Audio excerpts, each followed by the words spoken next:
Hello everyone and welcome back to my channel Naughty Threads Kannada. So ಇದು ಬಂದು our next design 15th design out of 30. So ಇದೆಲ್ಲಾನು ಹೊಸ ಡಿಸೈನ್ಸ್ನ ನಾನು share ಮಾಡ್ತಾ ಇದ್ದೀನಿ. So ನಿಮಗೆಲ್ಲ ಹೇಗೆ ಅನಿಸ್ತಿದೆ ಅಂತ ಖಂಡಿತ ನೀವು ಕಾಮೆಂಟ್ ಮಾಡಿ. ಲೈಕ್ ಆದರೆ ಒಂದು ಲೈಕ್ ಬಟನ್ ಒತ್ತೋದನ್ನು ಮರಿಬೇಡಿ. ಸೊ ಇದು ತುಂಬಾ ಸಿಂಪಲ್. ಇದಕ್ಕೆ ಬೇಸ್ಗೆ ಒಂದು ಬೀಡ್ ಬೇಕಾಗುತ್ತೆ ಆ್ಯಂಡ್ ಜಸ್ಟ್ ನಿಮಗೆ ಚೈನ್ ಸ್ಟಿಚ್ ಹಾಕೋದಕ್ಕೆ ಬಂದರೆ ಸಾಕು. ಈ ಡಿಸೈನ್ನ ಟಕ್ ಅಂತ ನೀವು ಮಾಡಿಬಿಡ್ಬೋದು. ತುಂಬ ಜಾಸ್ತಿ ಟೈಮ್ ಕೂಡ ತಗೊಳ್ಳಲ್ಲ. ಸೊ ಇದಕ್ಕೆ ನಾನು ಗೋಲ್ಡ್ ಕಲರಲ್ಲಿ ಚೈನ್ ಸ್ಟಿಚ್ನ ಹಾಕ್ತಾ ಇದ್ದೀನಿ ಆ್ಯಂಡ್ 10 ಎಳೆ ದಾರಾನ ತಗೊಂಡಿದ್ದೀನಿ. ಸೊ 5 ರೀಲ್ ಇದೆ ಗೋಲ್ಡ್ ಕಲರು. ಆ 5ನ್ನು ಸೇರಿಸ್ಬಿಟ್ಟು ಇನ್ನೊಂದು ಎಂಟಿ ರೀಲ್ಗೆ ಸುತ್ತಕೊಂಡು ನಾನು 10 ಎಳೆ ದಾರಾನ ಪ್ರಿಪೇರ್ ಮಾಡ್ಕೊಂಡಿದ್ದೀನಿ. ಆ್ಯಂಡ್ ಇಲ್ಲಿ ನಾನು ನೀಡ್ಲ್ ಯೂಸ್ ಮಾಡ್ತಾ ಇರೋದು ರೆಗ್ಯುಲರ್ ನೀಡ್ಲ್ ನಂಬರ್ 10. ಬಿಗಿನರ್ಸ್ ಆಗಿದ್ದರೆ ನೀಡ್ಲ್ ನಂಬರ್ 10ಇಂದ 10 ಎಳೆ ದಾರ ಯೂಸ್ ಮಾಡೋದು ಕಷ್ಟ ಆಗುತ್ತೆ. ಸೊ ನೀವು 8 ಆರ್ 9ನ ಯೂಸ್ ಮಾಡ್ಕೊಳ್ಳಿ. ಸೊ ಫಸ್ಟು ಈ ರೀತಿ ಸ್ಲಿಪ್ ನಾಟ್ನ ಹಾಕ್ಕೊಂಡು ಚೈನ್ಸ್ ಹಾಕೋದಕ್ಕೆ ಶುರು ಮಾಡಬೇಕು. ಸ್ಲಿಪ್ ನಾಟ್ ಹಾಕೋದು ಹೇಗೆ ಅಂತ ನಾನು ಸುಮಾರು ವೀಡಿಯೋಸಲ್ಲಿ ಎಕ್ಸ್ಪ್ಲೇನ್ ಮಾಡಿದ್ದೀನಿ. ಸೊ ಹಾಗಾಗಿ ನಾನು ಇಲ್ಲಿ ಸ್ಕಿಪ್ ಮಾಡ್ತಾ ಇದ್ದೀನಿ. ಈ design completely chain stitch use ಮಾಡಿಕೊಂಡೆ ಮಾಡಿರೋವಂಥದ್ದು. ಚೈನ್ಸು ತುಂಬ ದೊಡ್ಡದು ಹಾಕಬೇಡಿ, ಯಾಕಂದರೆ ಇದನ್ನು ನಾವು ಬೀಡ್ಗೆ ಸುತ್ಕೋಬೇಕಲ್ವಾ. ಚೈನ್ಸ್ ದೊಡ್ಡದಿದ್ದಾಗ ಬೀಡ್ದು ಬೇಸ್ ಕಾಣಿಸುತ್ತೆ. ಸೊ ಅದು ಕಾಣದೇ ಇರಲಿ ಅಂತ ನಾನು ಪುಟ್ಟದಾಗಿ ಚೈನ್ಸ್ನ ಹಾಕೋತಾ ಇದ್ದೀನಿ. ಸೊ ಒಂದೇ ಸ್ಟ್ರೆಚ್ಚಲ್ಲಿ ನೀವು ಎಷ್ಟುದ್ದ ಬೇಕೋ ಅಷ್ಟುದ್ದ ನೀವು ಈ ರೀತಿ ಚೈನ್ನ ಹಾಕಿ ಪ್ರಿಪೇರ್ ಮಾಡಿ ಇಟ್ಕೋಬೋದು. ಆ್ಯಂಡ್ ಒಂದು ಸತಿ ನಮಗೆ ಎಷ್ಟು ಲೆಂತ್ ಬೇಕೋ ಅಷ್ಟು ಲೆಂತ್ ನಾವು ಚೈನ್ ಹಾಕ್ಕೊಂಡಿದ್ದಾದಮೇಲೆ ದಾರಾನ ಕಟ್ ಮಾಡಿಕೊಂಡು ಸೂಜಿ ಮೇಲಿರೋ ದಾರಾನ ಎಳೆದಿಟ್ಕೊಂಡ್ರೆ ಆಗೋಯ್ತು ಅಷ್ಟೇ. ಸೊ ಇದನ್ನು ನೀವು ಡಿಫ್ರೆಂಟ್ ಕಲರ್ಸಲ್ಲಿ ಕೂಡ ಹಾಕ್ಬೋದು. ಇಲ್ಲಿ ನಮಗೆ ರಿಕ್ವೈರ್ಮೆಂಟ್ ಇದ್ದಿದ್ದು ಕಾಂಟ್ರಾಸ್ಟ್ ಕಲರ್, ಯಾಕಂದರೆ ಸೀರೆ ಬಂದು ಸಿಂಗಲ್ ಕಲರ್ ಇತ್ತು ಆ್ಯಂಡ್ ಅವ್ರಿಗೆ ಗೋಲ್ಡಲ್ಲೇ ಬೇಕಾಗಿತ್ತು. ಸೊ ಹಾಗಾಗಿ ನಾನು ಸಿಂಗಲ್ ಕಲರ್ನ ಯೂಸ್ ಮಾಡ್ಕೊಂಡಿದ್ದೀನಿ. ಬಟ್ ನಿಮಗೆ ಸೀರೆ ಕಲರ್ಫುಲ್ ಇದ್ದಾಗ ನೀವು 2-3 ಕಲರ್ಸ್ ಕೂಡ ಯೂಸ್ ಮಾಡ್ಕೋಬೋದು. ಆ್ಯಂಡ್ 10 ಎಳೆ ದಾರದಲ್ಲಿ ಕೂಡ ನೀವು 2 to 3 ಕಲರ್ಸ್ನ ಯೂಸ್ ಮಾಡಿಕೊಂಡು 10 ಎಳೆ ದಾರನ ಪ್ರಿಪೇರ್ ಮಾಡ್ಕೋಬೋದು. ಸೊ ನಿಮಗೆ ತುಂಬ ಅಂದರೆ ತುಂಬಾ ವೇರಿಯೇಷನ್ಸ್ ನೀವು ನಿಮ್ಮ ಅನುಕೂಲದ ಪ್ರಕಾರ, ಟೇಸ್ಟ್ ಪ್ರಕಾರ ನೀವು ಚೇಂಜಸ್ನ ಮಾಡಿಕೊಂಡು ಡಿಸೈನ್ನ ಕಂಟಿನ್ಯೂ ಮಾಡ್ಬೋದು. ಸೊ ನೋಡಿ, ಇವಾಗ ಒಂದು ಬೀಡ್ ಸುತ್ತೋದಕ್ಕೆ ಎಷ್ಟು ಉದ್ದ ದಾರ ಅಂದರೆ ಎಷ್ಟು ಉದ್ದ ಚೈನ್ ಹಾಕಬೇಕು ಅಂತ ಎಲ್ಲ ನೀವು ಕೇಳಿದ್ರೆ ಅದು ಹೇಳೋದು ಸ್ವಲ್ಪ ಕಷ್ಟ ಆಗುತ್ತೆ. ಯಾಕಂದರೆ ನಾನು ಚೆಕ್ ಮಾಡಲಿಲ್ಲ.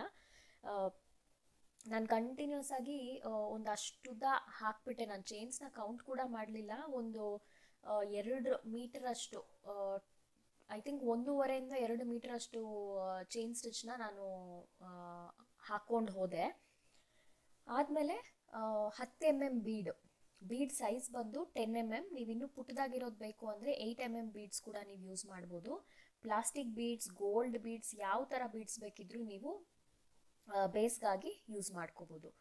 ಏನಕ್ಕಂದರೆ ಅದು ಸುತ್ತದ ಮೇಲೆ ಕಾಣಿಸಲ್ಲ. ಸೊ ಹಾಗಾಗಿ ಯಾವ ಕಲರ್ ಬೇಕೋ ಆ ಕಲರ್ ಬೀಡಿಗೆ ಸೀರೆಗೆ ಮ್ಯಾಚಿಂಗೇ ಬೇಕು ಅಂತ ಏನಿಲ್ಲ.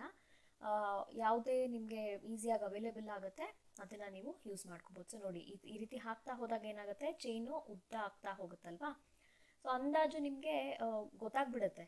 ಸೊ ಇನ್ ಕೇಸ್ ಸೆಂಟ್ರಲ್ಲಿ ಖಾಲಿ ಆಯಿತು ಅಂದ್ರೂ ಏನು ಟೆನ್ಷನ್ ಇಲ್ಲ. ಮತ್ತೆ ನಾವು ಎಲ್ಲಿ ಆ ಬೀಡ್ಗೆ ಸುತ್ತಿ ಮುಗಿಸಿರ್ತೀವಿ ಅಲ್ಲಿಂದನೇ ಇನ್ನೂ ಫ್ರೆಶ್ ಚೈನ್ನ ಸ್ಟಿಕ್ ಮಾಡಿಕೊಂಡು ಕಂಟಿನ್ಯೂ ಮಾಡ್ಕೋಬೋದು. ಸೊ ಹಾಗೆ ನೋಡಿ, ಒಂದು ಅಷ್ಟುದ್ದ ಹಾಕ್ಕೊಂಡಿದ್ದೀನಿ.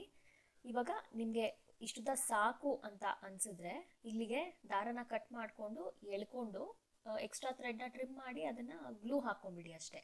ಸೊ ನೋಡಿ, ಇಲ್ಲಿ ನಾನು 10 mm ಬೀಡ್ನ ತಗೋತಾ ಇದ್ದೀನಿ. ಇದು ಬಂದು ಗ್ಲಾಸ್ ಬೀಡ್. ನನ್ನ ಹತ್ರ ಮ್ಯಾಚಿಂಗ್ ಇತ್ತು, ಎಕ್ಸ್ಟ್ರಾ ಹಾಗೆ ಬಿದ್ದಿತ್ತು ಅಂತ ನಾನು ಅದೇ ಕಲರ್ನ ತಗೋತಾ ಇದ್ದೀನಿ. ಕಲರ್ ಸೇಮ್ ಇರಲೇಬೇಕು ಅಂತ ಏನಿಲ್ಲ. ಸೊ ಟೂತ್ ಪಿಕ್ಗೆ ನಾನು ಈ ಬೀಡ್ನ ಈ ರೀತಿ ಇನ್ಸರ್ಟ್ ಮಾಡ್ಕೊಂಡಿದ್ದೀನಿ, ಸ್ವಲ್ಪ ಗ್ರಿಪ್ ಇರುತ್ತೆ ಅಂತ. ಅದಾದಮೇಲೆ ಫ್ಯಾಬ್ರಿಕ್ ಗ್ಲೂನ ಅಂಟಿಸ್ಕೊಂಡು ಒಂದು 5 to 6 ಸೆಕೆಂಡ್ಸ್ ಬಿಟ್ಟರೆ ಒಳ್ಳೆಯದು. ಅವಾಗ ಏನಾಗುತ್ತೆ, ನಮಗೆ ಈ ಚೈನ್ ನಾವು ಹಾಕಿರ್ತೀವಲ್ವ ಅದು ನೀಟಾಗಿ ಅಂಟ್ಕೊಳ್ಳುತ್ತೆ. ನಾನು ಇಮಿಡಿಯೇಟಾಗಿ ಅಂಟಿಸೋದಕ್ಕೆ ಶುರು ಮಾಡಿದ್ನಲ್ವ, ಅದಕ್ಕೆ ಈ ರೀತಿ ಎದ್ದು ಬರ್ತಾ ಇದೆ. ಗ್ಲೂ ಹಾಕ್ಕೊಂಡು ನೀವು ಒಂದು 5 ಸೆಕೆಂಡ್ಸ್ ಬಿಟ್ಬಿಟ್ರೆ ನೀಟಾಗಿ ಅಂಟ್ಕೊಂಡು ಹೋಗುತ್ತೆ. ನೋಡಿ, ಈ ರೀತಿ ಜಸ್ಟ್ ನಾವು ನಮ್ಮ ಬೆರಳಲ್ಲಿರುವಂತಹ ಟೂತ್ ಪಿಕ್ನ ಟರ್ನ್ ಮಾಡ್ಕೊಂಡು ಹೋದರೆ ಸಾಕು, ಅದೇ ನೀಟಾಗಿ ಫಿಲ್ ಆಗೋಗುತ್ತೆ. ಸೊ ನಾವು ಹೇಗೆ ಮುಂದಕ್ಕೆ ಹೋಗ್ತೀವಿ ಆ ಥರ ನೀವು ಒಂದೊಂದು ಲೈನ್ಗೆ ಗ್ಲೂ ಹಾಕ್ಕೊಂಡು ಹಾಕ್ತಾ ಹೋದರೆ ಫಿನಿಶಿಂಗ್ ಕೂಡ ನೀಟಾಗಿ ಬರುತ್ತೆ. ತುಂಬ ಜಾಸ್ತಿ ಗ್ಲೂ ಹಾಕಬಾರ್ದು. ತುಂಬ ಜಾಸ್ತಿ ಗ್ಲೂ ಹಾಕೋದ್ರಿಂದ ಏನಾಗುತ್ತೆ, ಅದು ನಾವು ಪ್ರೆಸ್ ಮಾಡಿದಾಗ ಚೈನ್ ಸ್ಟಿಚ್ಗೆ ಎಲ್ಲ ಗ್ಲೂ ಮೆತ್ಕೊಳ್ಳುತ್ತೆ. ಆ್ಯಂಡ್ ಆ ಗ್ಲೂ ಸಿಲ್ಕ್ ಥ್ರೆಡ್ಗೆ ಮೆತ್ತಿದಾಗ ಸಿಲ್ಕ್ ಥ್ರೆಡ್ ಕಲರ್ ಸ್ವಲ್ಪ ಡಾರ್ಕ್ ಆಗಿಬಿಡುತ್ತೆ. ಸೊ ಹಾಗಾಗಿ ತುಂಬ ಕೇರ್ಫುಲ್ಲಾಗಿ ನಾವು ವರ್ಕ್ ಮಾಡಬೇಕಾಗತ್ತೆ, ಸ್ಪೆಷಲಿ ಈ ಗ್ಲೂ ಜೊತೆ ಕೆಲಸ ಮಾಡುವಾಗ. ಸೊ ನೋಡಿ, ಈ ರೀತಿ ನೀಟಾಗಿ ಒಂದ್ರ ಪಕ್ಕ ಒಂದು ಆರಾಮಾಗಿ ಟೈಮ್ ತೊಗೊಂಡು ಮಾಡಿದ್ರೆ ಫಿನಿಶಿಂಗ್ ಕೂಡ ತುಂಬ ಅಂದರೆ ತುಂಬಾ ನೀಟಾಗಿ ಬರುತ್ತೆ. ಸೊ ನೀವು ಈ ರೀತಿ ಮಾಡಿಕೊಂಡು ಇಯರಿಂಗ್ಸ್ ಕೂಡ ಯೂಸ್ ಮಾಡ್ಕೋಬೋದು, ಅಥವಾ ಬ್ಲೌಸ್ ಲಟ್ಕನ್ಗೆ ಕೂಡ ಯೂಸ್ ಮಾಡ್ಕೋಬೋದು. ನೋಡಿ, ಕೊನೆಗೆ ರೀಚ್ ಆದಮೇಲೆ ಸ್ವಲ್ಪ ಗ್ಲೂ ಹಾಕ್ಕೊಳ್ಳಿ. ಈ ಚೈನ್ ಸ್ಟಿಚ್ಗೂ ಇವಾಗ ರಿಮೈನಿಂಗ್ ಚೈನ್ ಸ್ಟಿಚ್ ಏನಿರುತ್ತೆ ಅದು ನೆಕ್ಸ್ಟ್ ಬೀಡ್ ಸುತ್ತೋದಕ್ಕೆ ಬೇಕಲ್ವಾ. ಸೊ ಹಾಗಾಗಿ ಈ ರೀತಿ ಗ್ಲೂ ಹಾಕ್ಕೊಂಡು ನಾನು ಕಟ್ ಮಾಡ್ಕೋತಾ ಇದ್ದೀನಿ. ಆವಾಗ ಅದು ಚೈನ್ಸು ಓಪನ್ ಆಗಲ್ಲ. ಸೊ ಈ ರೀತಿ ನೋಡಿ, ಸ್ವಲ್ಪ ಗ್ಲೂ ಹಾಕ್ಕೊಂಡು ಪ್ರೆಸ್ ಮಾಡಿಬಿಟ್ರೆ ಫಿನಿಶಿಂಗ್ ತುಂಬ ಅಂದರೆ ತುಂಬ ನೀಟಾಗಿ ಕಾಣಿಸುತ್ತೆ. ಸೊ ಈ ಥರ ಫಸ್ಟು ನೀವು ಯಾವ ಡಿಸ್ಟೆನ್ಸಲ್ಲಿ ಇದನ್ನು ಹಾಕ್ತೀರಾ ಅದನ್ನು ಚೆಕ್ ಮಾಡ್ಕೋಬೇಕು. ನೀವು 2 ಇಂಚಿಗೆ ಹಾಕ್ತೀರಾ, 1 ಇಂಚಿಗೆ ಹಾಕ್ತೀರಾ ಸೀರೆ ಪಲ್ಲುಗೆ. ಸೊ ಅದನ್ನು ನೀವು ಚೆಕ್ ಮಾಡಿಕೊಂಡು ಅದ್ರ ಪ್ರಕಾರ ಅಷ್ಟು ನಂಬರು, ಇವಾಗ ಎಕ್ಸಾಂಪಲ್ ಒಂದು ಸೀರೆದು ಪಲ್ಲು ವಿಡ್ತ್ ಬಂದು ಒಂದು 48 ಇಂಚಿದೆ ಅಥವಾ 44 ಇಂಚಿದೆ, ನೀವು 2 ಇಂಚಿಗೆ ಹಾಕೋದಾದರೆ ಎಷ್ಟು ಬೇಕಾಗತ್ತೆ ಅಂತ ನೀವು ಒಂದು ಲೆಕ್ಕ ಮಾಡಿ ಇಟ್ಕೋಬೇಕು. ಸೊ ಅದೇ ಲೆಕ್ಕದ ಪ್ರಕಾರ ಅದೇ ನಂಬರ್ ಆಫ್ ಬೀಡ್ಸ್ನ ನೀವು ರೆಡಿ ಮಾಡ್ಕೋಬೇಕಾಗತ್ತೆ.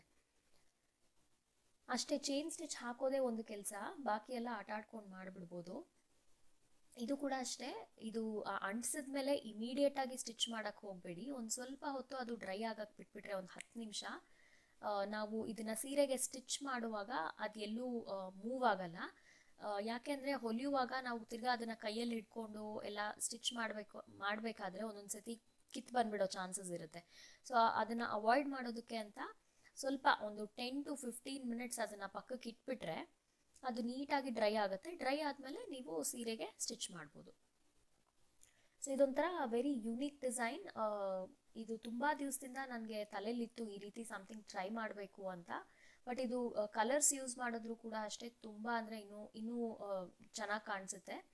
And specially on the dark colour saris, ಯಾರ್ಯಾರಿಗೆ ಈ ರೀತಿ ಡ್ಯಾಂಗ್ಲರ್ಸು, ಹ್ಯಾಂಗಿಂಗ್ಸ್ ಇಷ್ಟ ಆಗುತ್ತಲ್ವ ಒಬ್ಬೊಬ್ರಿಗೆ, ಸೀರೆ ಪಲ್ಲುಗೆ ಈ ರೀತಿ ಏನಾದರೂ ಹ್ಯಾಂಗಿಂಗ್ಸ್ ಥರ ಇಷ್ಟಪಡೋರಿಗೆ ಈ ರೀತಿ ಡಿಸೈನ್ಸ್ನ ನೀವು ಸಜೆಸ್ಟ್ ಮಾಡ್ಬೋದು. ಸೊ ಈ ಬೀಡ್ ಕೂಡ ನಾನು ಫಿನಿಶ್ ಮಾಡ್ಕೊಂಡಿದ್ದೀನಿ. ಸೊ ನಾನು 2 ಇಂಚಸ್ಗೆ ಹಾಕ್ತಾ ಇರೋವಂಥದ್ದು, ಅದೇ ಪ್ರಕಾರ ನನಗೆ ಎಷ್ಟು ಬೇಕೋ ಅಷ್ಟು ಇಲ್ಲಿ ರೆಡಿ ಮಾಡ್ಕೊಂಡಿದ್ದೀನಿ. ನೋಡಿ, ಎಕ್ಸ್ಟ್ರಾನ ನೀವು ಡಿಸ್ಕಾರ್ಡ್ ಮಾಡ್ಬೋದು, ಅವ್ರು ಬೇರೆ ಇನ್ನೇನಕ್ಕಾದರೂ ಯೂಸ್ ಮಾಡ್ಕೋಬೋದು. ಸೊ ಇಲ್ಲಿ ಬೀಡ್ಸ್ ರೆಡಿ ಆಗಿದೆ ನೋಡಿ. ಫಿನಿಶ್ ಆದಮೇಲೆ ಈ ರೀತಿ ಕಾಣಿಸುತ್ತೆ. ಸೊ ಹೊಲಿಯೋದು ಹೇಗೆ ಅಂತ ನೋಡೋಣ. ನಾನು ಇದಕ್ಕೆ ಕ್ಯಾಪ್ಸ್ ಯೂಸ್ ಮಾಡ್ಕೊಂಡಿದ್ದೀನಿ. ಗೋಲ್ಡ್ ಕ್ಯಾಪ್ಸು, ಆಮೇಲೆ ಸ್ಪ್ರಿಂಗ್ ಬೀಡ್ ಒಂದು ಯೂಸ್ ಮಾಡ್ಕೊಂಡಿದ್ದೀನಿ, ಸ್ವಲ್ಪ ಡಂಬಲ್ ಶೇಪಲ್ಲಿರುವಂತಹ ಸ್ಪ್ರಿಂಗ್ ಬೀಡು, and crystals, gold and pink colour, 2 colour crystals. So ಇಲ್ಲಿ ಕಾಟನ್ ದಾರನ ತೊಗೊಂಡು ನಾನಿಲ್ಲಿ ಸ್ಟಿಚ್ ಮಾಡ್ತಾ ಇರೋದು. ಯಾವಾಗಲೇ ಇರಲಿ ಈ ರೀತಿ ನಾವು ಕೈಯಿಂದ ಹೊಲಿತಾ ಇದ್ದೀವಿ ಅಂದರೆ ನಾರ್ಮಲ್ ಕಾಟನ್ ದಾರ ಇರುತ್ತಲ್ವ, ಅದನ್ನು ತೊಗೊಂಡು ನೀವು ಸ್ಟಿಚ್ ಮಾಡಬೇಕಾಗತ್ತೆ. ಸೊ ಫಸ್ಟು ಗಂಟನ್ನು ಫಿಕ್ಸ್ ಮಾಡಿಕೊಂಡು ಒಂದು ಗೋಲ್ಡ್ ಕ್ರಿಸ್ಟಲ್ಲು, ಅದಾದಮೇಲೆ ಒಂದು ಕ್ಯಾಪು, ಕ್ರಿಸ್ಟಲ್ ಆದಮೇಲೆ ನಾನು ಸ್ಪ್ರಿಂಗ್ ಬೀಡ್ ಹಾಕಿದ್ದೀನಿ. ಸ್ಪ್ರಿಂಗ್ ಬೀಡ್ ಹಾಕಿದ್ಮೇಲೆ ಕ್ಯಾಪ್, ಆಮೇಲೆ ಕ್ರೋಶೆ ಹಾಕಿರೋಂತಹ ಬೀಡ್, ಮತ್ತೆ ಒಂದು ಕ್ಯಾಪು, ಅದ್ರ ಕೆಳಗಡೆ ತಿರ್ಗಾ ಒಂದು ಪಿಂಕ್ ಕ್ರಿಸ್ಟಲ್. ಸೊ ಸೀರೆ ಕಂಪ್ಲೀಟ್ಲಿ ಈ ರೀತಿ ಬೇಬಿ ಪಿಂಕ್ ಇದೆ, ಆ್ಯಂಡ್ ಗೋಲ್ಡ್ ಝರಿ ಇದೆ. ಪಲ್ಲು ಕೂಡ ಸಖತ್ ಗ್ರ್ಯಾಂಡ್ ಆಗಿ ಕಂಪ್ಲೀಟ್ ಗೋಲ್ಡಲ್ಲಿದೆ. ಸೊ ಹಾಗಾಗಿ ನಾವು ಈ ಟ್ಯಾಸಲ್ಸ್ ಕಾನ್ಸೆಪ್ಟ್ ಕಂಪ್ಲೀಟ್ ಗೋಲ್ಡಲ್ಲಿ ಇಟ್ಟಿರೋದು. ಸೊ ಈ ರೀತಿ ಮಾಡಿದಾಗ ಏನಾಗುತ್ತೆ, ನೀವು ವೇರ್ ಮಾಡಿದಾಗ you can pair it with any contrast colour blouse, blues ಆಗಲಿ, ಪರ್ಪಲ್ಸ್ ಆಗಲಿ, ಗ್ರೀನ್ಸ್ ಆಗಲಿ, ಸ್ವಲ್ಪ ಆಪ್ಷನ್ಸ್ ಜಾಸ್ತಿ ಇರುತ್ತೆ. ಸೊ ಹಾಗಾಗಿ ನಾವು ಇದು ಟ್ಯಾಸಲ್ಸ್ ಏನಿದೆ ಅಲ್ಲ, ಅದು ಕಂಪ್ಲೀಟ್ ಗೋಲ್ಡಲ್ಲಿ ಪ್ಲ್ಯಾನ್ ಮಾಡಿರೋವಂಥದ್ದು. Pink or any one particular colour use ಮಾಡಿಬಿಟ್ರೆ ಅದು ನೀವು ಈ 3rd ಕಲರ್ ಬ್ಲೌಸ್ ಹಾಕೊಂಡಾಗ ಒಂದು ಸ್ವಲ್ಪ ಆಡ್ ಅನ್ನಿಸ್ಬೋದು. ಸೊ ಹಾಗಾಗಿ ಸ್ವಲ್ಪ ಗೋಲ್ಡ್ ಹೈಲೈಟ್ ಆಗಲಿ ಅಂತ ಈ ರೀತಿ ಪ್ಲ್ಯಾನ್ ಮಾಡ್ಕೊಂಡಿರೋದು. ಸೊ ಇದಕ್ಕೆ ಇದೇ ರೀತಿ ಅಸೆಂಬಲ್ ಮಾಡಬೇಕು ಅಂತ ಏನಿಲ್ಲ. ನಿಮಗೆ ಈ ರೀತಿ spring bead, exact same spring bead ಸಿಗ್ತಾ ಇಲ್ಲ ಅಂದರೆ ನೀವು ಅದನ್ನು ಬೇರೆ ಯಾವುದಾದ್ರೂ ಒಂದು ಲಾಂಗ್ ಬೀಡ್ ಇಂದ ರಿಪ್ಲೇಸ್ ಮಾಡ್ಕೋಬೋದು. ಮೆಟೀರಿಯಲ್ಲು ನಿಮಗೆ ಯಾವ ಥರ ಬೇಕೋ ಆ ಥರ ಚೇಂಜಸ್ನ ಮಾಡ್ಕೋಬೋದು. ಆ್ಯಂಡ್ ಡಿಸ್ಟೆನ್ಸ್ ಕೂಡ ಅಷ್ಟೇ, ನಿಮ್ಗೆ ಇನ್ನೂ ಹತ್ತಿರ ಬೇಕು ಅನ್ನೋದಾದರೆ 1 ಇಂಚ್ಗೆ ಹಾಕ್ಕೋಬೋದು, ಇಲ್ಲ ಇನ್ನೊಂದು ಸ್ವಲ್ಪ ದೂರ ಬೇಕು ಅನ್ನೋದಾದರೆ ಇನ್ನು 2.5-3 ಇಂಚು ಕೂಡ ಹಾಕೋಬೋದು. ಬೀಡ್ ಸೈಜ್ ಕೂಡ ಅಷ್ಟೇ, ನಾನು ಬೇಸಲ್ಲಿ ಬೀಡ್ ಯೂಸ್ ಮಾಡ್ಕೊಂಡಿದ್ದೀನಲ್ವ, ನಾನು ಯೂಸ್ ಮಾಡಿರೋಂತಹ ಬೀಡ್ ಸೈಜ್ ಬಂದು 10 mm. ನೀವು ದೊಡ್ಡದು ಬೇಕಿದ್ರೆ ದೊಡ್ಡದು ಕೂಡ ಯೂಸ್ ಮಾಡ್ಕೋಬೋದು. 12 mm 14 mm ಬೀಡ್ಸ್ ಕೂಡ ಸಿಗುತ್ತೆ. ಇಲ್ಲ ಚಿಕ್ಕದಾಗಿ ಕೂಡ ಯೂಸ್ ಮಾಡ್ಕೋಬೋದು. ನೀವು ಚಿಕ್ಕದಾಗಿ ಬೀಡ್ ಯೂಸ್ ಮಾಡಿಕೊಂಡ್ರೆ ಎರಡೆರಡು ಜೊತೆಗೆ ಕೂಡ ಹ್ಯಾಂಗ್ ಮಾಡ್ಕೋಬೋದು. ಅದು ಕೂಡ ಒಂದು ರೀತಿ ಚೆನ್ನಾಗಿ ಕಾಣುತ್ತೆ ಅನಿಸುತ್ತೆ. ನೋಡೋಣ, ಯಾವಾಗಾದರೂ ಚಾನ್ಸ್ ಸಿಕ್ಕಾಗ ಆ ರೀತಿ ಟ್ರೈ ಮಾಡಿದ್ರೆ ನಾನು ಶಾರ್ಟ್ಸಲ್ಲಿ ಶೇರ್ ಮಾಡ್ತೀನಿ. ಸೊ ಇದು ಕಂಪ್ಲೀಟ್ಲಿ ನನ್ನ ಹೊಸ ಕ್ರಿಯೇಷನ್, ನನ್ನ ಓನ್ ಐಡಿಯಾಯಿಂದ ನನಗೆ ಈಗ ಮಾಡಿದ್ರೆ ಹೇಗೆ ಅನಿಸುತ್ತೆ ಅಂತ ಟ್ರೈ ಮಾಡಿರೋ ಅಂಥದ್ದು. ಸೊ ಖಂಡಿತ ನಿಮಗೆಲ್ಲ ಹೇಗೆ ಅನಿಸುತ್ತೆ ಅಂತ ಕಾಮೆಂಟ್ ಮಾಡಿ ತಿಳಿಸಿ. ಸೊ ಫಿನಿಶ್ ಆದಮೇಲೆ ನೋಡಿ ಈ ರೀತಿ ಕಾಣಿಸುತ್ತೆ. ಸೀರೆ ಸಿಂಗಲ್ ಆಗಿ ಪಲ್ಲು ವೇರ್ ಮಾಡಿದಾಗ ಕೂಡ ಚೆನ್ನಾಗಿ ಕಾಣುತ್ತೆ, ಆ್ಯಂಡ್ ಈ ರೀತಿ ಪ್ಲೀಟ್ಸ್ ಮಾಡಿದಾಗ ಕೂಡ ತುಂಬಾ ಚೆನ್ನಾಗಿ ಕಾಣಿಸುತ್ತೆ. ಸ್ಪೆಷಲಿ ಅದು ಕಾಂಟ್ರಾಸ್ಟ್ ಕಲರಲ್ಲಿ ನಾವು ಕಂಪ್ಲೀಟ್ ಡಿಸೈನ್ ಮಾಡಿರೋದ್ರಿಂದ ತುಂಬಾ ಎದ್ದು ಕಾಣುತ್ತೆ. ಆ್ಯಂಡ್ ನನಗಂತೂ ಇಷ್ಟ ಆಯಿತು ಔಟ್ಕಮ್. ನಿಮಗೆಲ್ಲ ಹೇಗೆ ಅನ್ನಿಸ್ತು ಅಂತ ಕಾಮೆಂಟ್ ಮಾಡಿ ತಿಳಿಸಿ. ಆ್ಯಂಡ್ ಇನ್ ಕೇಸ್ ಯಾರಿಗಾದರೂ ಕ್ರೋಶೆ ಕಲಿಬೇಕು ಅಂತ ಇಂಟ್ರೆಸ್ಟ್ ಇದ್ದರೆ ಡಿಸ್ಕ್ರಿಪ್ಷನ್ ಬಾಕ್ಸಲ್ಲಿ ನನ್ನ ವಾಟ್ಸಾಪ್ ನಂಬರ್ ಇದೆ. ಆನ್ಲೈನ್ ಕ್ಲಾಸಸ್ ನಡೆಯುತ್ತೆ. ನಮ್ಮ ಹತ್ರ ಇರೋ ಆನ್ಲೈನ್ ಕ್ಲಾಸಸ್ ಸಖತ್ ಫ್ಲೆಕ್ಸಿಬಲ್. ನೀವು ಯಾವಾಗ ಬೇಕೋ ಆವಾಗ ಜಾಯಿನ್ ಆಗ್ಬೋದು. ನಿಮ್ಮ ಅನುಕೂಲ, ನಿಮ್ಮ ಫ್ರೀ ಟೈಮ್ ಪ್ರಕಾರ ನೀವು ಕೋರ್ಸ್ನ ಫಿನಿಷ್ ಮಾಡ್ಬೋದು. ಸೊ ವಾಟ್ಸಾಪ್ ಥ್ರೂ ನನ್ನ ಕಾಂಟ್ಯಾಕ್ಟ್ ಮಾಡಿ ಬೇರೆ ಮಾಹಿತಿನ ಎಲ್ಲ ನಾನು ಅಲ್ಲಿ ಕೊಡ್ತೀನಿ. ಸೊ ಐ ಥಿಂಕ್ ಈ ವಿಡಿಯೋ ಅಲ್ಲಿಷ್ಟೇ. ಮತ್ತೆ ಬೇಗ ಸಿಗ್ತೀನಿ. Until then take care. ಬಾಯ್.